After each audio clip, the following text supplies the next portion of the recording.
Okay. We are talking about the dumbbell exercises that you can do at the gym if you have scoliosis, Sherman's kyphosis, spinal fusion, or another related spinal condition. So this video covers some of our most common questions about weightlifting with scoliosis, so keep watching.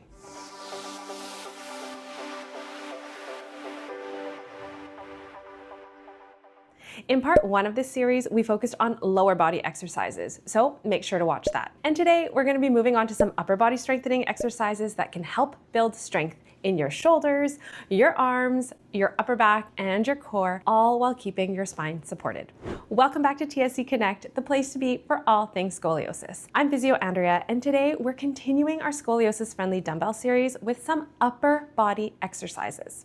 Now, for people with a spinal condition, upper body strengthening exercises can sometimes feel more intimidating because you might be scared to hurt your back or your shoulders, especially if you have a history of pain or other symptoms. Or you might not know how to position your body, especially if you have a natural shift or rotation of the body because of your scoliosis. So my goal for this video is to share some of the basic upper body dumbbell exercises with scoliosis conscious tips that you can start with. Since all of you have such a wide range of curves, levels of pain, levels of fitness, this is a really strong reminder to start with light weights, see how your body feels the next day, and then progress the weight if it feels okay. And as always, please remember that these are general strengthening exercises. They're different from scoliosis-specific exercises like the Schroth method, which are really based on you and your curve pattern and goals. So if it is available to you, please do find a scoliosis-trained physiotherapist in your area who can assess and treat your specific curve and symptoms. And by the way, I made a few videos explaining what Schroth is and how it helps people with scoliosis, so be sure to watch those. These exercises that we'll cover are intended to help build strength overall, improve your function, and help you feel more confident when using weights in a scoliosis-friendly way. So here are the key principles to remember when you are lifting weight. First, align. Be intentional about your starting position. So check your feet, your pelvis, your rib cage, and your shoulders, and try to stack them as best as you can. Next, move into elongation.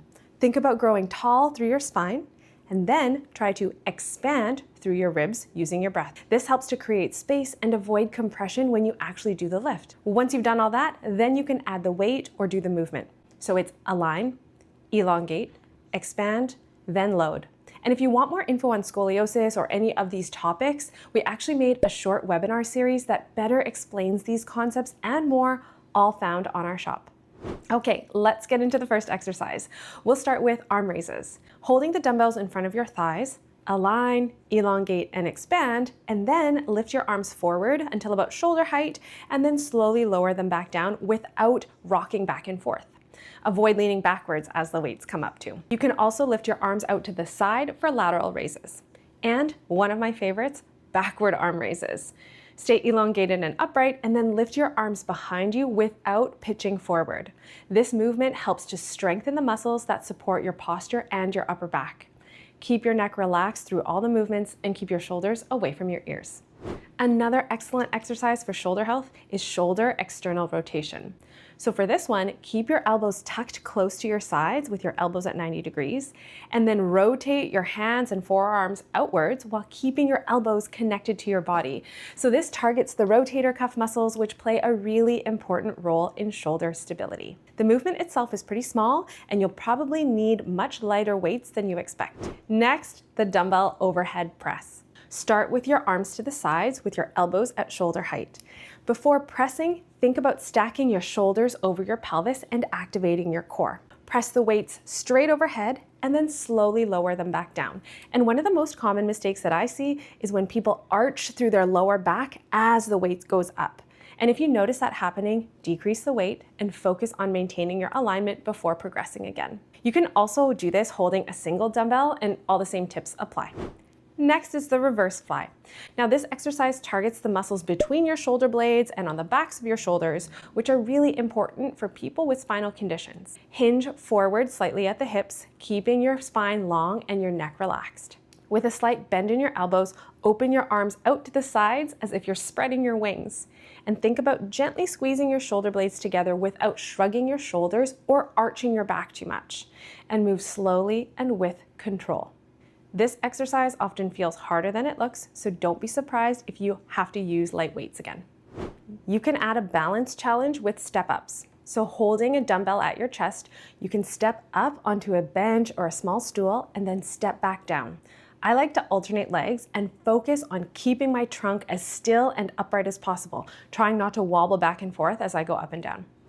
If you'd like a more functional full body exercise, try the step up with a one-arm overhead press. So step onto the bench or sturdy platform while pressing one dumbbell overhead. And then if you're up for it, you can add a high knee as a challenge. Lower the weight as you step back down and then repeat on the same side so you don't have to keep switching the weight back and forth. This exercise challenges your legs, your balance, your coordination, your core, and your shoulders all at the same time. It's pretty tricky. So move slowly at first and remember that smooth and controlled movement is more important than speed or weight. Let's finish with a couple body weight exercises that use the bench. First are bench tricep dips for the back of your arms. Place your hands on the edge of the bench and slowly lower yourself by bending your elbows and then press back up. Keep your shoulders relaxed and avoid dropping too deeply if it causes discomfort in the front of your shoulders, because some people are really tight there, so you have to ease into it. You can bend your knees to make the exercise easier or straighten your legs to make it more challenging. And finally, bench push-ups. You can place your hands on the bench and walk your feet back so that your body forms a straight line. Lower your chest towards the bench and then press away. This elevated position also makes push-ups more accessible than doing them on the floor, while still providing an excellent challenge for your chest, shoulders, arms, and core.